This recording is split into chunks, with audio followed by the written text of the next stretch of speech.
All right, what's up, everybody? Welcome to a Whiteboard Wednesday episode of the Call Sheet Daily Podcast here at the Fans First Sports Network. I'm your host, Kevin Smith. Like I just mentioned, Whiteboard Wednesday, the day that we talk to real football coaches about the X's and O's of the great game of football. I got a really interesting topic and a great guest today. We're going to break down the Sean McVay offense and some of the different coaches throughout the league that are running a McVay-style offense. What does that mean? What are some of its features? Why is it so difficult to stop? And to break it all down with me, longtime defensive coordinator here in the great state of New Jersey, Frank LaSasso. Welcome, Frank. Thanks for having me again, Coach. Pleasure to be here. Yeah, Frank's been on the call sheet before. Frank and I are colleagues, worked together for many, many years. Went through some great moments together, Frank and I, man. We inherited a football program that was struggling, built it into something pretty special. It was a pleasure to go through the highs and the lows with Frank. And it's great to talk ball again, right? Yeah, man. It's always fun to talk football and see the things that we implemented at the high school level. You see it now at the professional level, and I forget what coach said it, but Coach Cal on our staff always used to say that the NFL is like third in line. You see things develop in high school, then you see it come up in the college, and then you see it trickle into the NFL. And it's kind of unique to see how new ideas and progressive ways of thinking in football actually start at a lower level and work their way up. Yeah, that's a great point. And that's actually a show I've been meaning to get to, because talking to a lot of coaches, the NFL is fairly conservative in its ideology. Why is that? Why is there more experimentation? Why are the lower levels more of a laboratory than the NFL is?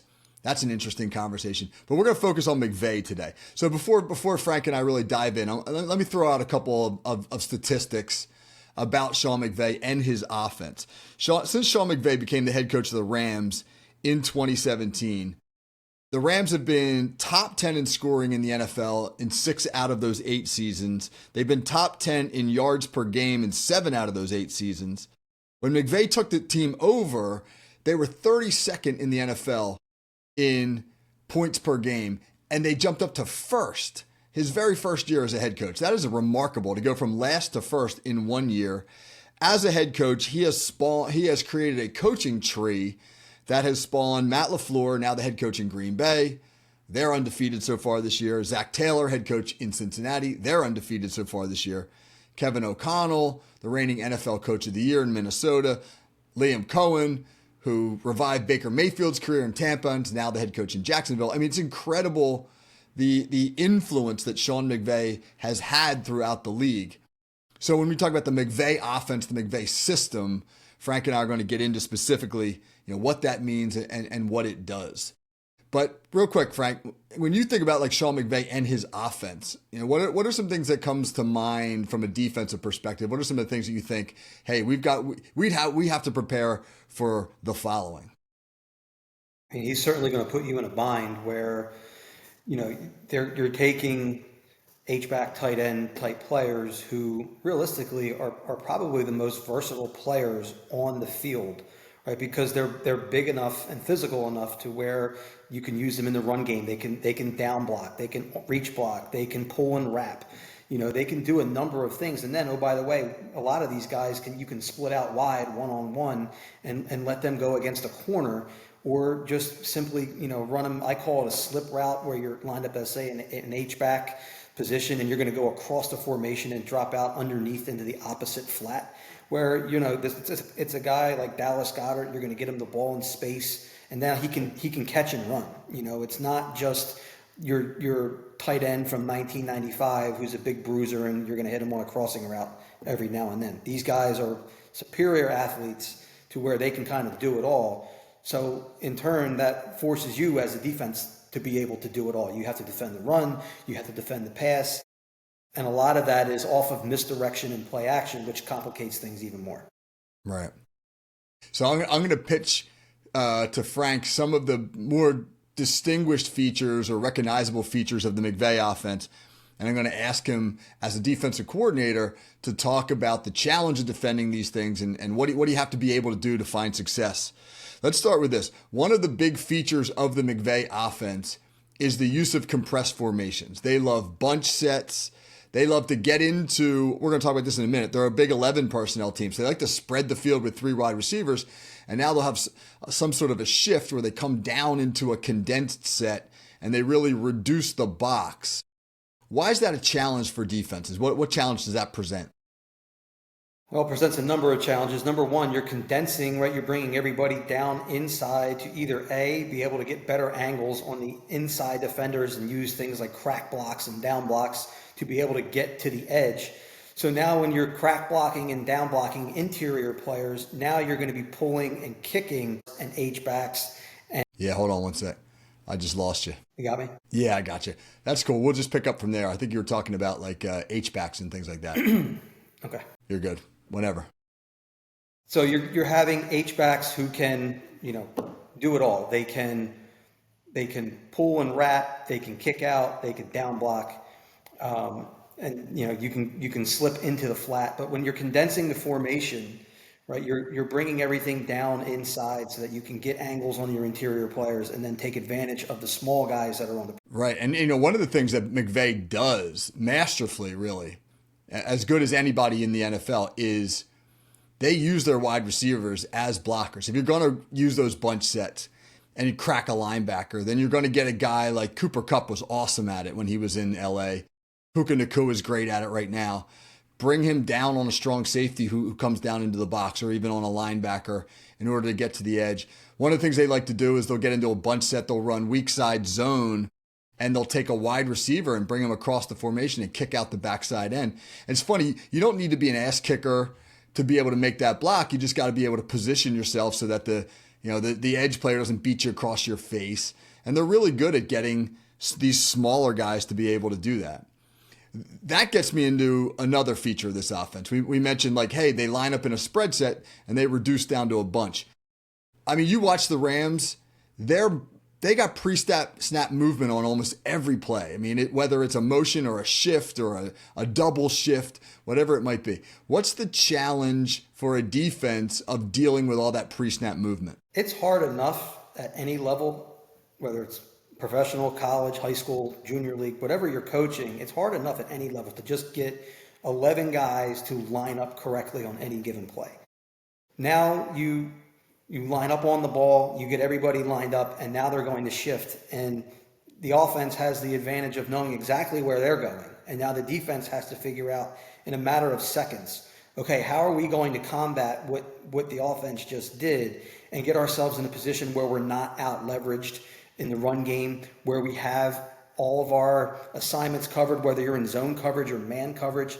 You have to process very quickly a lot of different assignments and make sure that you're covered on all ends, because if you're not, as we know, it only takes one breakdown to lead to 6 points. Yeah, I think a lot of people associate pre-snap movement with the passing game, but one of the most useful aspects of it is to try to mess with the run fits that a defense has.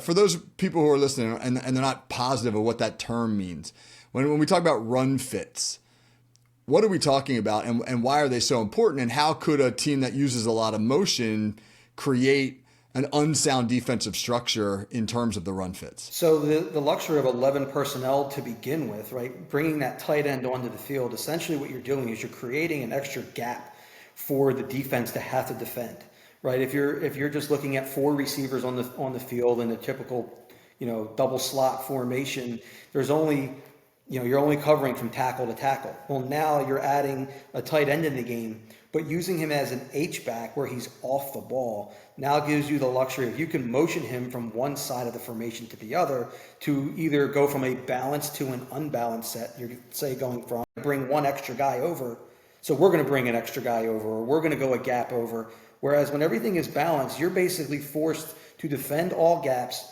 and you're not able to cheat and say, okay, well, we know that if they're in, tight end, guard tackle, tight end to the right, it's more likely than not that that's the side that the offense really wants to run to. When you're balanced up, it makes it much more difficult to know which way they want to run. So you mentioned 11 personnel. McVay uses more 11 personnel than just about anybody in the league. They've led the league in 11 personnel usage several times. But the thing that's really interesting about it is most people associate 11 personnel with the pass. In the NFL, teams that use 11 personnel generally throw it about 60% of the time out of that grouping and run it about 40% of the time. He runs it about 55% of the time and throws it about 45% of the time. He's one of the only coordinators in the league that actually runs the ball more out of 11 personnel than throws it. And one of the reasons he does that is because he believes in getting the smaller personnel on the field and then making a defense counter with its smaller personnel and then trying to take advantage of them in the run game. What's the challenge for that? How does that conflict, for example, like a nickel defender for a defense? Most teams these days, let's take the Philadelphia Eagles, for example. They base out of a 4-2-5. They have 4 defensive linemen on the field, 2 inside line, 2 predominantly interior linebacker players, and then they play with 4 DBs plus a nickel corner. Cooper DeJean is a prime example. Now the Eagles get away with playing Cooper DeJean because he has shown that he's quite the athlete and an elite tackler. That's what makes the Eagles defense click right now, is that Cooper DeJean, and this is what we talked about the last time I was on the podcast, is that Cooper DeJean is a huge difference maker for that defense. Most other teams in the NFL don't have the luxury of a guy playing in the slot who can defend the run as well as somebody like Cooper DeJean. You oftentimes will get mismatches, and like you said, you have bigger bodies such as the H-back who can now create that extra gap, and you're blocking an inferior run defender in the running game where, again, like you're saying, 11 personnel, most teams are getting into it to pass, so teams are combating that with a 5th DB on the field. Sean McVay is saying, you want to put the 5th DB on the field, we're going to get into 11 personnel to run, and more times than not, that tight end is a bigger body than the nickel corner, which is why he's having success in running the football. Yeah, now speaking of his run game, last feature we'll talk about here. They are a heavy outside zone team, and they marry it with the bootleg game. And they'll do it from under center. I mean, McVay's under center more than most teams are in the NFL. It's an overwhelmingly heavy shotgun league, but they'll get under center a lot more than most teams will, and they'll run that outside zone game, and they'll try to get you flowing, and then they'll boot back off of it. Talk real quick about the challenge of fitting up the run against outside zone. Why can that be a challenging scheme? And then B, what do you have to do as a defense? What kind of discipline do you have to have as a defense to then be able to also combat the boot scheme off of it? So outside zone is a full flow run play where the linemen are basically taking a bucket. Yeah, it really does force a defense to be counterintuitive. It goes against their nature because all we teach defenders is be aggressive, fly to the ball, et cetera, et cetera. But now you're using that against the defense, and when you get a smart quarterback who can throw the ball on the run and read coverage, et cetera, it can be pretty challenging. So. Yeah, absolutely. Yeah, that's a great point because outside zone, when it's most effective, doesn't literally hit outside. It's really like a C-gap run play. You get the defense flying over the top, and then you create these seams, this horizontal stretch, and a running back with really good vision is usually able to puncture one of those seams in the B or the C gap. It's rarely a play that actually goes to the edge. So you're right. Now you got that for that backside defender. You have this dilemma. Do I close down the cutback lane, but risk putting myself out of position if they pull the ball and boot it back? Now, I mean, look, we were making it sound simple. It's a hard play to block. It's a hard thing to reach a defensive lineman because they're just taught don't get reached. So you're actually having to do something that they've trained their entire football life to prevent. So, if everybody could run outside zone and just boot off it, offense would be easy. Yeah. Yeah. It's a beautiful thing to watch, man. It's really a fascinating play because so many moving pieces and so much coaching that goes on both sides of the ball when it comes to that scheme. All right. Last thing I'll talk about with you real quick, Frank. Speaking of McVay, fascinating matchup this weekend as the Rams travel back to Philadelphia, rematch of what was a really good NFL NFC divisional playoff game last year in the snow. And, I think people kind of forget, the Rams were really close to knocking the Eagles off in that game. I think it ended up like 28-22. Took a couple of monster plays by Jalen Carter at the end to shut the Rams down as they were driving for a potential winning score. They come back to Philly. The matchup of McVay against Vic Fangio is probably one of the best X and O matchups you're going to see.